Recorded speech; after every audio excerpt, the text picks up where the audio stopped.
briefly speak on Brittney Griner, the basketball player, being sentenced to 9 years in Russian prison. I think it's crazy because I'm watching. There's a video of Little Boosie, the rapper, actually responding and giving his thoughts on the situation. And I don't think a lot of people really understand global history. I think a lot of people aren't really interested in history in general. I don't think a lot of people understand the history of Russia. I don't think a lot of people understand the politics of Russia or the relationship between America and Russia. All right. Here's what you got to understand. There's a all right, historically speaking, during the Cold War, there was the First World and the Second World and the Third World. That does not mean poor country or rich country or decent country. It means First World means you're affiliated with America and her allies. If you're part of the Second World, you're affiliated with Russia and her allies. If you're part of the Third World, you're neutral. You're not exclusively tied to one or the other. You deal with everybody. That's what that really means. And historically speaking, America and Russia have been we started off as partners. Everything went south after World War II. After the Allies won World War II, after Germany was defeated, after Japan was defeated, and you got to understand Japan is right next door to Russia, and because half of Russia is in Asia, the other half is in Europe, so they're close to Germany and they're close to Japan, right next door to China, all of that. And what happened is, Germany, they were powerful. They ran Europe during World War II. They were defeated. Japan ran Asia. They were defeated. And so it gave Russia domain. It gave them the ability to take over Eastern Europe. And it gave them the ability to take over, or try to take over, parts of Asia. But really, they didn't take over Asia. Communism, China became communist, so they were friendly. Russia and China were friendly. So so China, they did their thing in Asia. That was their domain. And eventually Russia and China got into it. They started beefing with each other, but we're not going to get into that. So basically, at that point, Russia, they had the communist world on lock. America had the democracies on lock.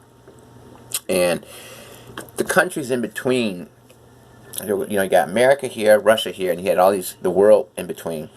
Everybody had to decide, are you going to be friends with America, be in the first world, or be in the second world? And if you decided, hey, I want to be friendly with Russia, America don't care about you no more, and they might try to assassinate you. Same thing happens if you're in Russia's area and you decide to be friends with America, they're going to assassinate you. And let me give you some examples. In Afghanistan, they had a president. That president was trying to make overtures to be friendly with America. Russia assassinated him. And that was a part of the whole, when Russia went to war with Afghanistan. And then you had the country, Democratic Republic of the Congo. And the president, Patrice Lumumba, was assassinated because America wouldn't help him. There was a revolt going on in his country. He had just won the presidency and his country was revolting. And he tried to get America to assist him, and they didn't. So he went to Russia and got weapons and things like that. So America killed him. So basically that was what was going on. Eventually, the Soviet Union declined and was no more in 1992. Berlin Wall fell. And Russia, ever since then, has been trying to create the facade that they're still in competition with America when they're really not. Russia is much poorer than America. Russia is a big country in terms of land mass, but America, we've got about 150 million more people than them, and it's a lot of stuff going on. We got Alaska. Alaska used to belong to Russia. They're still upset about that. It's a group of people in Russia who want to take Alaska back, because that was Russian property. They sold it to us. So it's a lot going on there.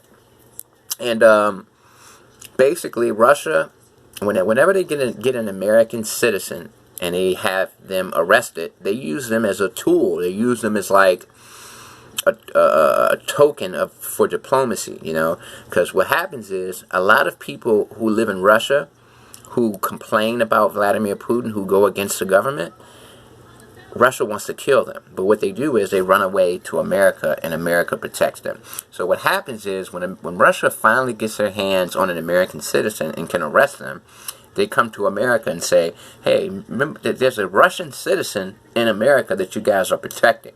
If you give us that guy so that we can kill him, we'll give you back Brittney. But America's not going to do that. So that's basically the behind-the-scenes politics that goes on. I'm not going to speak specifically about Brittney's case because at the end of the day, you should know that if you're in Russia, you shouldn't do anything wrong because they're going to, especially if you're an American citizen, you're going to be a trophy to them. And I just hope that people learn their lesson. You know, don't go to Russia doing crazy stuff because they're going to arrest you and use you as a pawn in a larger political game. Peace.